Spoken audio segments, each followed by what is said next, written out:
Salam dan bahagia Bapak Ibu guru hebat dimanapun berada. Bapak Ki Hajar Dewantara telah menyampaikan bahwa tujuan pendidikan adalah untuk menuntun segala kekuatan kodrat yang ada pada anak murid agar dapat mencapai keselamatan dan kebahagiaan yang setinggi-tingginya sebagai manusia maupun sebagai anggota masyarakat. Sebagai pendidik, tentunya kita menyadari bahwa semua anak murid adalah unik sesuai dengan potensi dan kodratnya masing-masing. Sebagai seorang guru, tugas kita adalah menyediakan lingkungan belajar yang memungkinkan untuk setiap anak untuk bisa tumbuh dan berkembang secara maksimal sesuai dengan kodratnya dan memastikan bahwa dalam prosesnya mereka merasa selamat dan bahagia. Berikut ini adalah praktik baik saya dalam memenuhi kebutuhan belajar murid dengan melakukan pembelajaran berdiferensiasi. Semangat pagi! Menyapa murid dengan semangat dan memulai pembelajaran diawali dengan berdoa. Langkah berikutnya adalah mengidentifikasi perasaan atau emosi murid untuk melatih kesadaran diri. Saya juga melakukan diagnosis awal untuk mengetahui minat dan bakat murid sehingga akan saya gunakan nantinya di dalam pembelajaran berdiferensiasi. Tautan asesmen saya sediakan dalam bentuk barcode yang akan di-scan siswa dan mereka bisa mengerjakan dengan menggunakan akun belajar ID yang telah saya bagikan sebelumnya.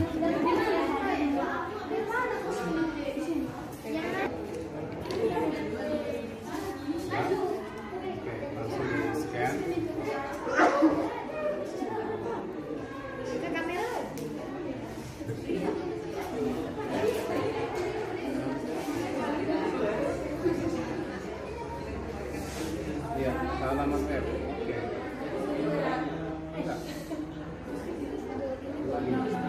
Yang ke A itu halaman web. Silakan yang lain.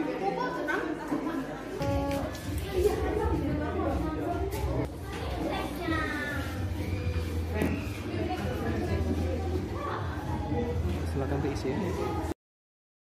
Hasil asesmen yang sudah dikerjakan siswa, saya jadikan acuan untuk melakukan pembelajaran berdiferensiasi.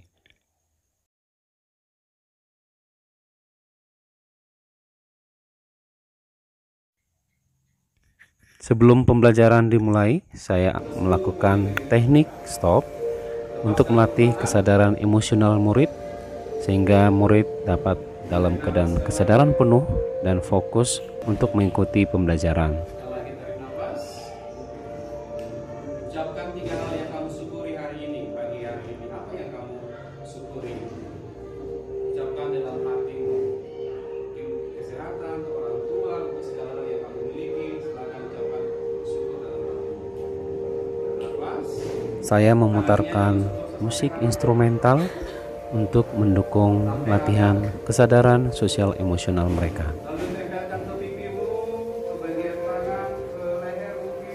Lalu saya menyampaikan tujuan pembelajaran yang ingin dicapai dalam pertemuan kali ini. Mendeskripsikan fungsi enzim dalam proses metabolisme. Kemudian juga kita nanti akan melihat dan mengupas tuntas tentang struktur enzim dan apa saja yang mempengaruhi kerja enzim. Bolehkah di antara kamu bisa menyebutkan salah satu contoh nama enzimnya yang kamu ingat? Silakan Jennifer. Amilase. Ada yang lain yang berbeda, silakan. Enzim, pepsin, amilase, tripsin, protease, lipase, benar?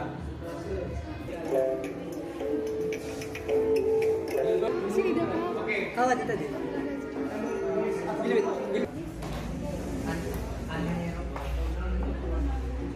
Adakah yang tahu apa itu metabolisme? Metabolisme adalah ya Tampi, reaksi kimia yang terjadi di dalam sel yang menyusun tubuh makhluk hidup. yes, reaksi kimia ya, kimia yang terjadi di dalam sel. Ada reaksi-reaksi kimia yang ternyata terjadi dalam sel semua makhluk hidup ya, baik sel manusia, sel hewan maupun sel tumbuhan. Ada namanya metabolisme. Nah, metabolisme ini ada dibagi menjadi dua ya. Ada yang tahu? Katabolisme dan reaksinya terbagi menjadi dua bagian. Yang pertama disebut apoenzim adalah bagian yang berupa protein, sedangkan yang kedua adalah haloenzim. Bagian ini terdiri dari dua bagian, protein dan non protein, yang terdiri dari gugus prostetik yang berupa molekul organik dan enzim yang berupa ion-ion non organik. Siapa yang memerankan itu? Semua bagian-bagian sudah ada. Bagian rencananya mau di syuting di luar. Siap. Kita di kamarnya.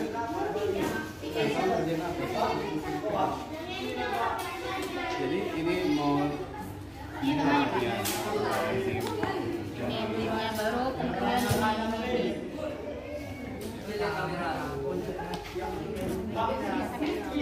itu di dalamnya apa? Ini Pak untuk baca enzimnya Pak. Bisa dengan warna yang kontras. Ini yang apa digunting? Karena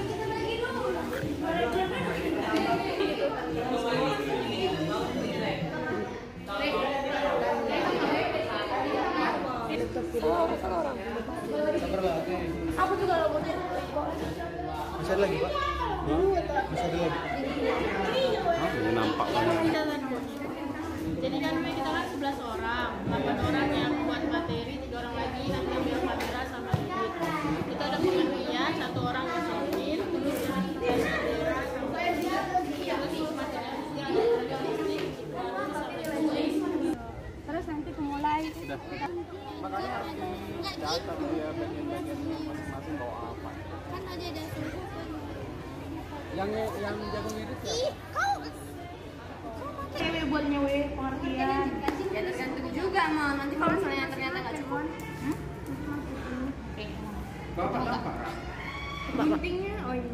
Bukan Pak, aku gunting bisa kepalanya gunting. ini langsung enzim ada lagi tidak ada enzim Oh, tapi itu mau bisa. turun lagi iya Itu nggak pernah nih. Jadi ini kan ini kan jadi sekarang ini.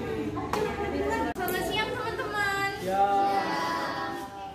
jadi kami di sini bertiga dari kelompok Mind Map ingin mempresentasikan kepada kalian materi yang bernama enzim. Jadi kami udah bikin di sini mind map tentang enzim. Mungkin kalian sederhana tapi udah mencapai semua materi. Plasma yang terdiri atas protein atau suatu senyawa yang berikatan dengan protein. Pokoknya diingat aja enzim itu adalah senyawa protein. Enzim itu strukturnya itu sempurna dan bisa beraktif mengkatalisis. Dia itu bersama-sama sama koenzim atau gugus logamnya yaitu holoenzim. Cara kerja enzim dan karakteristik enzim.